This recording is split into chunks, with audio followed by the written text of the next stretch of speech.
करो contact.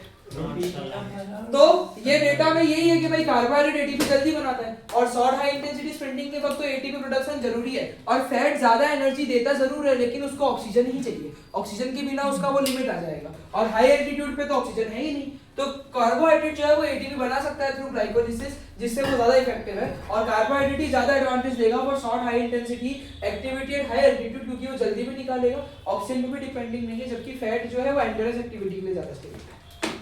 Below is the velocity time graph for motion of twin A. Identify the type of motion occurring in region A, B and C. A region is 0 to 5 second. 0 से 5 second में कैसा motion है, velocity time graph है, velocity constantly बढ़ रही है तो this is accelerating motion या नॉन यूनिफॉर्म मोशन। समझना नहीं आपको, एक्सीलरेटिंग या नॉन यूनिफॉर्म मोशन। फिर 5 टू 8 सेकंड में एक मिनट टाइम इधर है सॉरी तो 0 टू 5 इधर जा रहा है, ओके कोई दिक्कत नहीं पड़ा। 5 टू 8 में वेलोसिटी कांस्टेंट है तो यूनिफॉर्म मोशन है और नॉन एक्सीलरेटिंग बोल सकते हैं, यूनिफॉर्म मोशन बोल सकते हैं। 8 टू 12 में कम हो रहा है तो इट इज डेसिलरेटिंग मोशन और अगेन नॉन यूनिफॉर्म मोशन। डेसिलरेटिंग यानी रिटार्डिंग मोशन होता है वो, ठीक है। कांस्टेंट एक्सेलरेशन बढ़ रहा है, ओके। कांस्टेंट वेलोसिटी ऑप्शंस के हिसाब से और डिक्रीजिंग वेलोसिटी कम हो रही है, हमने हर एक तरीके से समझ लिया। क्लियर हुआ ना? Yes. Group of students is designing a small eco community space near their school that incorporates solar powered lighting sensor to monitor the motion of vehicle in the area, compost organic waste and develop green spaces to enhance biodiversity. The project also aims to reduce the overall carbon footprint through informed energy choices. You are a part of the scientific advisory team and are required to answer the following question using appropriate scientific terminology and reasoning. ऐसा कुछ है, compost बना रहे हो तो delivery card enter the echo space is velocity time graph is shown below, calculate the distance travelled in the first 10 second. बढ़िया सवाल है, फर्स्ट 10 सेकंड डिस्टेंस तो तुमको एरिया ही देगा, ये तो पता है तुमको। एग्जैक्टली ये और ये हाइट बनेगी तो ये वैल्यू जो है वो 5 से 10 5 जा रही है, ये वैल्यू 0 से 10 10 जा रही है और ये हाइट 0 से लेके 6 तक जा रही है। तो हाफ इनटू बोलो 5 प्लस 10 इनटू हाइट इनटू बोल ये सानवी तुरंत बोली मैं इसका क्वेश्चन देखते ही तो 45 मीटर पर सेकंड तो मीटर में आएगा। सर मेरे को याद था यार। ओके यार पूरा क्या मान रहे हैं। The solar panel of this facility are connected to two different rooms.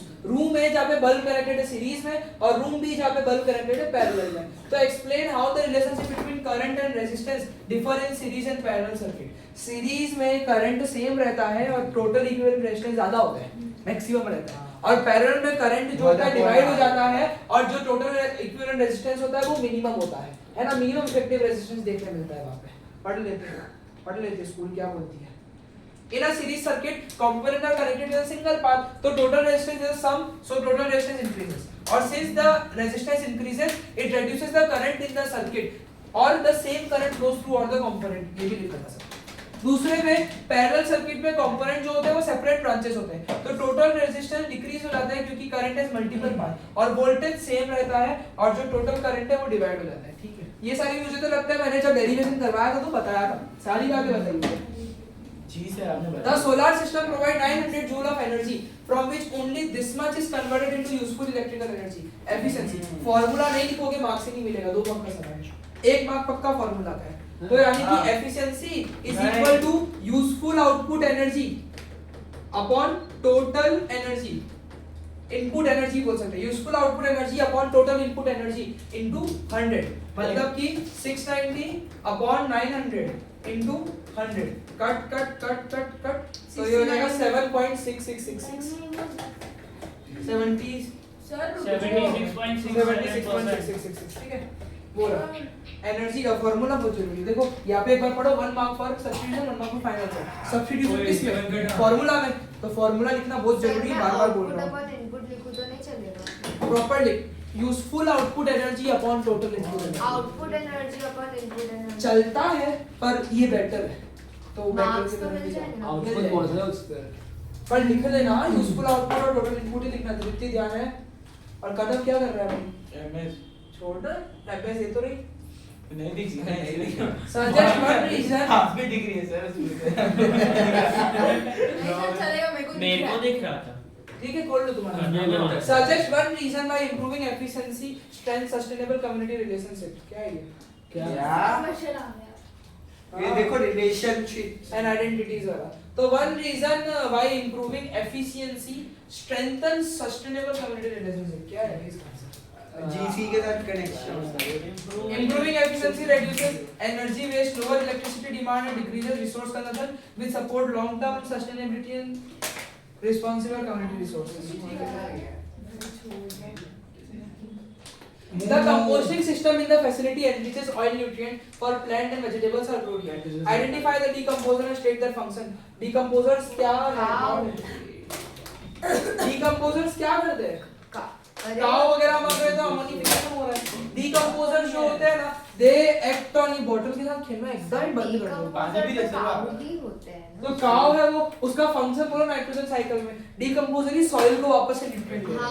हाँ यानी कि returning the nutrient back to the soil is the main function of the nitrogen cycle समझाना. कार्बन साइकिल तो पता है. नाइट्रोजन साइकिल कुछ नहीं है. यहाँ पे एटमॉस्फेरिक नाइट्रोजन जो है, मतलब एटमॉस्फेयर का नाइट्रोजन सॉइल में कैसे जाता है? नाइट्रोजन फिक्सिंग बैक्टीरिया होता है. बिजली कड़कती है तो भी नाइट्रोजन पे जब बिजली जाती है तो it is converted into soluble form of nitrogen, जो कि इजीली डिसॉल्व हो जाता है सॉइल में, और सॉइल के अंदर ये चला जाता है. सॉइल के अंदर से वापस से ये डीनाइट्रीफाइंग बैक्टीरिया जो इसको बाहर ले जाता है. ये नाइट्रोजन फिक्सिंग बैक्टीरिया होता है. यहाँ पे नाइट्रीफाइंग बैक्टीरिया होता है जो सॉइल में सब कुछ यूटिलाइजेशन करवाता है. सॉइल में अगर नाइट्रोजन अच्छे से होगा तो पेड़ों के पास भी नाइट्रोजन जाएगा. और कुछ डीनाइट्रीफाइंग बैक्टीरिया होते हैं जो कि नाइट्रोजन को वापस से क्या करते हैं? डीनाइट्रिफिकेशन करवाते हैं. मतलब सॉइल के नाइट्रोजन को एटमॉस्फेयर में ले जाते हैं. डिकम्पोजर को सर इसका पॉइंट क्या हुआ डालने का? गांव क्यों डिकम्पोजर? बैक्टीरिया नाइट्रोजन फिक्सेशन में हाँ वही गाँव नहीं दिखाया. गांव में डिकम्पोज होते हैं. वो तो खाते हैं घास और. राइट. अब बैक्टीरिया या फंगाई डालो और अमोनिफिकेशन करवा रहे. Break down of dead organism and waste material, converting organic nitrogen into ammonia, retaining nitrogen compound in soil. है ना, उसका कॉन्फिडेंस देख के मैं भी मान गया. चलो पर बैक्टीरिया फंगाई ज्यादा बेटर है. चलो कोई बात नहीं. Nitrogen fixation is the chemical process that convert inert atmospheric nitrogen into ammonia. A farming community near a school report that crop yield are decreasing. ये कहीं तो देखा था मैंने. ये मैंने आपको दिखाया. नहीं पूछा होगा उसने. तो soil analysis दिखा रहा है low nitrate level reduce the population of nitrogen fixing bacteria, adequate sunlight and water. So scientists propose reintroducing nitrogen fixing bacteria into the soil. Using your understanding of nitrogen fixation, explain whether this solution will improve crop productivity or not. तो मुझे तो लगता है करेगी. Low nitrate level limit plant growth. Plant require nitrogen for protein synthesis. तो nitrogen fixing bacteria जो है वो एटमॉस्फेरिक नाइट्रोजन को अमोनिया में कन्वर्ट करेंगे. ये अमोनिया जो है नाइट्रेट में कन्वर्ट हो जाएगा जो प्लांट को है. तो नाइट्रेट को बढ़ाने के लिए प्रोटीन सिंथेसिस करवाने के लिए हम लोगों को वो बैक्टीरिया डालना चाहिए जिससे ज्यादा अच्छी प्लांट ग्रोथ होगी और इंप्रूव क्रॉप यील्ड मिलेगी. तो यस, ये जो बैक्टीरिया है नाइट्रोजन फिक्सिंग बैक्टीरिया ये ऐड करना चाहिए. सर एक बार तो आप भी डर गए थे ना कि एयरप्लेन मोड पे भी कॉल कैसे आ रहा है. हाँ सर पानी और लैंड दोनों में अमोनियम नाइट्राइट और नाइट्रेट में कन्वर्ट होगा और उसके बाद किसमें होगा? फिर वो प्लांट एब्जॉर्ब कर लेगा नाइट्रेट और नाइट्रेट के फॉर्म दोनों में में. ना? हाँ एब्जॉर्प्शन नहीं समझा मैं. एटमॉस्फेरिक नाइट्रोजन के फॉर्म में होता है ना पूरा. वो. अरे लो नाइट्रेट लेवल की वजह से क्या होता है? प्लांट की ग्रोथ लिमिट हो जाती है और प्लांट को नाइट्रोजन चाहिए होता है प्रोटीन सिंथेसिस के लिए. तो नाइट्रोजन फिक्सिंग बैक्टीरिया क्या करेंगे? हाँ नाइट्रोजन चाहिए होता है. प्रोटीन सिंथेसिस होगा. प्रोटीन सिंथेसिस होगा तो ग्रोथ होगी. ग्रोथ होगी तो इंप्रूव क्रॉप यील्ड है ना. नहीं प्रोटीन सिंथेसिस नाइट्रोजन क्यों चाहिए? अरे यार उनकी प्रोसेस है प्रोटीन सिंथेसिस की, वो तुमने पढ़ी थोड़ी है. उनको नाइट्रोजन चाहिए होता है प्रोटीन बनाने के लिए. ये बैक्टीरिया भी आ गया. हम लिख सकते हैं इसमें. ये कॉमन इंफॉर्मेशन है. कॉमन है ये. चलो बी ले रहे हो. हाँ. A student decide to experiment.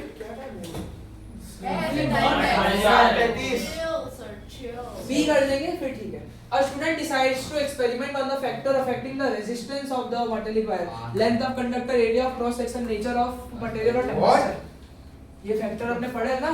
हाँ रिवीजन करवा रहा हूँ. फॉर दिस इन्वेस्टिगेशन लेंथ को नहीं, थिकनेस तो 1 मिलीमीटर की थी, लेंथ अलग अलग थी. देखो कंसेप्ट है. ज्यादा लेंथ होगी ज्यादा रेजिस्टेंस देखने मिलेगा, ये हमें पता है. तो हम लोग रिसर्च क्वेश्चन हाइपोथेसिस में उसी कंसेप्ट को यूज कर रहे हैं. एक ही बात मैं बोल रहा हूँ, concept is the power. Concept करोगे तो हो जाएगा. तो बोल रहे करंट मेजर किया, वोल्टेज 6 वोल्ट रख दिया. State the research question. तो बोलो what is the effect of changing the length of wires upon the current resistance of the metallic wire, Keeping the electrical potential. keeping the potential electric potential at 6 volt and thickness of wire at 1 नहीं meter. Sir सिर्फ वो नहीं Yes. करना है. Okay हाँ तो lengthy है तो फिर keeping the electric potential at 6 volt और which will be measured by using ammeter. Ammeter obviously ammeter या मल्टीमीटर एमीटर ज्यादा बेटर है इन लोगों ने मल्टीमीटर लिया है Ammeter लिखेंगे आप. अरे हाँ। सोर्स का वो है सर ऊपर जाना थोड़ा इतना भी नहीं चलेगा. स्टेट द रिसर्च क्वेश्चन हो गया फॉर्मुलेट हाइपोथेसिस तो if the length of the copper wire is 250 centimeter then The the highest. Highest. Highest. It's okay. You can write anything. हाँ ऐसे वैल्यू भी लिख सकते हैं. हाँ लिखते हैं क्या हो गया है क्या Electrical current कौन है between the इसने high अपना वायर wires. लिखना है तो 1 मीटर क्या दिक्कत है इसमें तो if the length of the wire is 250 centimeter then the reading of the ammeter would be least या फिर if the length of the wire is maximum then the reading of the ammeter would be least because the resistance of a wire is directly proportional to the length of the wire as increase in length will provide more electrical resistance या more opposition to the flow of electron which will lead to decrease amount of current समझ रहे हो ऐसे करते हैं हम तो if like wire ज्यादा होगी तो वैसे करते हैं बोला ना मैंने दोनों वो तो बाद में बोलना होता है ना वो तो if the length of the wire is highest then the amount of will be decreases करना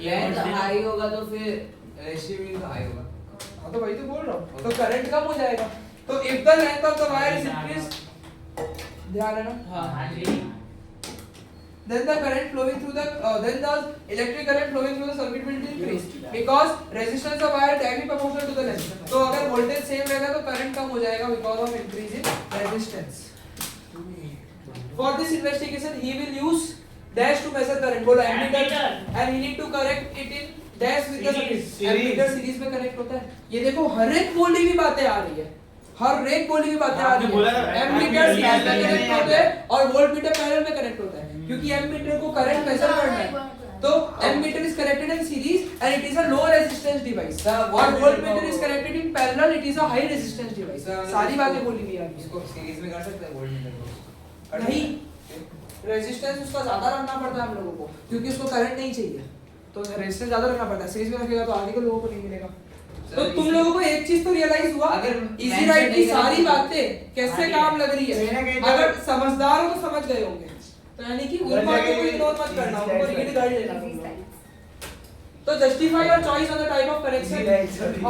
लो लो लो लो लो लो अभी जो बोला वही बात वापस आ गई justify your choice on the type of connection of the current measuring device with respect to the resistance of the circuit तो जो एमीटर है वो सीरीज में कनेक्ट करेंगे और it will be a low resistance device ammeter will be low resistance device और वो जो है वो सीरीज वो जो है सर्किट के रेजिस्टेंस में कंट्रीब्यूट नहीं करवाएंगे उसको क्योंकि सीरीज में कनेक्ट होता है और रेजिस्टेंस ज्यादा रखेंगे तो करंट आगे जा नहीं पाएगा और करंट का फ्लो करवाना है उसमें से अच्छे से इसलिए भी रेजिस्टेंस कम रखते हैं पढ़ लो इसका आंसर एमीटर ऐसा लो रेजिस्टेंस तो वो सीरीज के उसको तो अफेक्ट करेगा ही नहीं बट अगर पैरेलल में कर दिया तो बहुत सारा करंट जो है वो एमीटर से फ्लो हो जाएगा तो क्या होगा हमारे डिवाइस को जितना करंट मिलना चाहिए बल्ब को जितना करंट मिलना चाहिए उतना करंट मिल नहीं पाएगा कम समझ रहे हो ना चार्विक रीति ध्यान है ना बोलो तो सही आंसर फिर बोलो पैरेलल में रख दिया तो करंट ऑलवेज देखो अभी भी एक लाइन बोल रहा हूं करंट ऑलवेज चूजेस अ लो रेजिस्टिव पाथ ये इसकी रीजन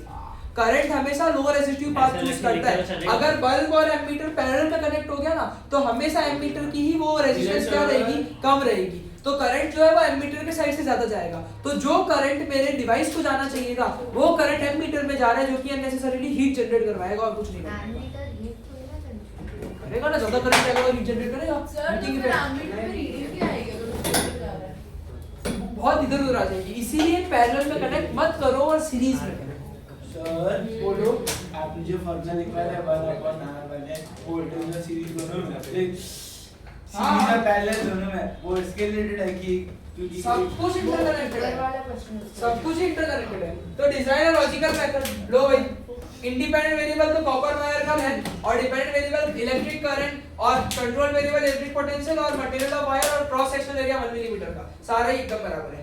इक्विपमेंट पावर सप्लाई कैटकी limited ammeter voltmeter copper wire uniform thickness measuring tape switch या key set up the series circuit connect the power supply switch ammeter and copper wire in series connect a voltmeter in parallel across the copper wire to confirm the voltage is 6 volt. Fix the length of the copper wire to 50 cm using a measuring scale. Turn on the power supply and close the switch to complete the circuit. Record the reading on the ammeter. Open the switch. Repeat the step 2 more times. तो आराम से electricity वाली चीजों में close the circuit, open the circuit clarification होती है और setup भी मेंशन किया है, तो ये भी क्लैरिफिकेशन तुम देना। सही डाउट है। और जब सर्किट को तुरंत ऑन करें इमीडिएटली ऑफ करें तो टच मत करना, गर्म हो सकती है, हीटिंग टच होता है।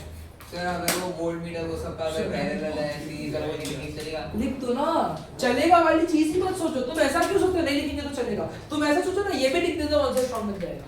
सोचने का तरीका ही गलत है। अब ये तो ट्रायल थ्योरी और एवरेज, ये तो मुझे लगता है मैं देख रहा हूं अगर इसमें कुछ एक का सवाल है, कंसेप्ट का सवाल है, कैलकुलेशन ज्यादा डी आ गया। वो अच्छा लग रहा D. across many societies washroom क्या कर रहा है? across many societies individuals whose gender identity does not align with their sex assigned at birth often experience psychological distress, social exclusion and strained family relationship. Historically these individuals had limited medical options and were frequently expected to conform to societal norms which negatively affected their mental health and sense of self. Advances in endocrinology have led to the development of gender affirming hormone therapy GAHT, which help align physical characteristics 15 minute 10 minute बोल रहे 10 minute which help align physical characteristics with an individual gender identity. This scientific development has improved well-being and social functioning for many people, strengthening personal confidence and relationship with others. Mechanistically, GAHT works by overriding the body's endogenous internal hormone production with the exogenous and external hormone to alter the physical development. क्या होता है receptor binding होती है, endogenous and exogenous, internal hormone production और external hormone, अंदर भी hormone बनते हैं और एक्सटर्नल से भी देते हैं बॉडी को, तो उसको मैनिपुलेट करके ये लोग काम करते हैं, उसको चेंजेस करते हैं। तो यानी कि पढ़ो, ये बहुत ध्यान से पढ़ो, the fundamental mechanism how hormones work. Receptor binding होती है, ये है हार्मोन कैसे काम करता है। तो रिसेप्टर बाइंडिंग होती है, हार्मोन ब्लड में ट्रेवल करता है, स्पेसिफिक साइट तक पहुंचता है, फिर वो हार्मोन जो होता है ना, वो हार्मोन रिसेप्टर जो होता है वो न्यूक्लियस में जाता है डीएनए के पास, और डीएनए फिर क्या करता है वैसा प्रोटीन बना के काम करवाता है। समझे? इसको शॉर्ट में समझा रहा हूं मैं। हार्मोन कैसे काम करता है, हार्मोन पहले ना टारगेट ऑर्गन तक जाता है। ये जो हार्मोन्स होते हैं वो हमेशा टारगेट ऑर्गन तक जो है सबसे पहले जाते हैं वो लोग। तो टारगेट ऑर्गन तक या तो वाया ब्लड या तो via duct, endocrine exocrine glands होते हैं जो हार्मोन बनाते हैं, तो या तो सीधे ब्लड से चला जाएगा या तो डक्ट से चला जाएगा। एनी विच वेज हार्मोन पहुंचेगा कहां तक, हार्मोन पहुंचेगा कहां तक, हार्मोन पहुंचेगा स्पेसिफिक इंटरनल रिसेप्टर तक, मतलब स्पेसिफिक ऑर्गन तक, टारगेट ऑर्गन तक पहुंचेगा। उसके बाद क्या होगा, वो ऑर्गन तक जब पहुंचेगा, वो जब सेल तक पहुंचेगा, तो वो जो हार्मोन है उसका इंफॉर्मेशन जो है रिसेप्टर जो है वो न्यूक्लियस के पास लेके जाएगा और वो न्यूक्लियस के अंदर डीएनए के पास पहुंच जाएगा। जैसे ही डीएनए को वो इंफॉर्मेशन मिलेगी, डीएनए वैसा प्रोटीन बनाएगा और वैसा प्रोटीन जो है वैसा काम करवाएगा जो मुझे करवाना है। तो this is how hormone work. तो समराइज हाउ द एक्सोजीनियस मतलब एक्सटर्नल मतलब मेरा भाई एक्सटर्नल हार्मोन जो है alter the physical development of the body. बाहर से हार्मोन कैसे ऑल्टर करते हैं देखो, बाल वालों बात है। हां sex hormone acts as chemical messenger by crossing into the cell and binding to specific intracellular receptor. The hormone receptor complex then move into the nucleus and attaches to specific section of DNA. वही वाला पूरा समझा दिया। This interaction acts as a switch for gene expression triggering the production of specific protein. Sir आपकी focus वहां पर जा रही है, पूरा ब्लर हो गया ये पूरा sir it's okay new phone. और कैमरा पूरा टेढ़ा है सर। हां अब पता है सर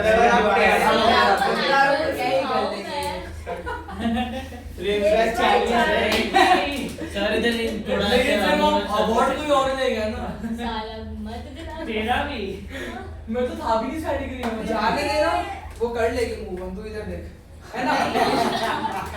कौन लेके अटैचमेंट इश्यूज है उसको। ईस्ट्रोजन टेस्टोस्टेरोन पहले कभी भी ना ये पढ़ लेता हूं मैं, oestrogen testosterone ovary testis egg, a male reproductive hormone that produces sperm and testosterone. फिर बोल रहे हैं hormone responsible for development of typical male reproductive structure, testosterone primary sex hormone है। The release of female reproductive cell involve in fertility, cell है egg में egg ball fertiliser है क्या egg को टेस्ट कर रहा हूं मैं यहां पे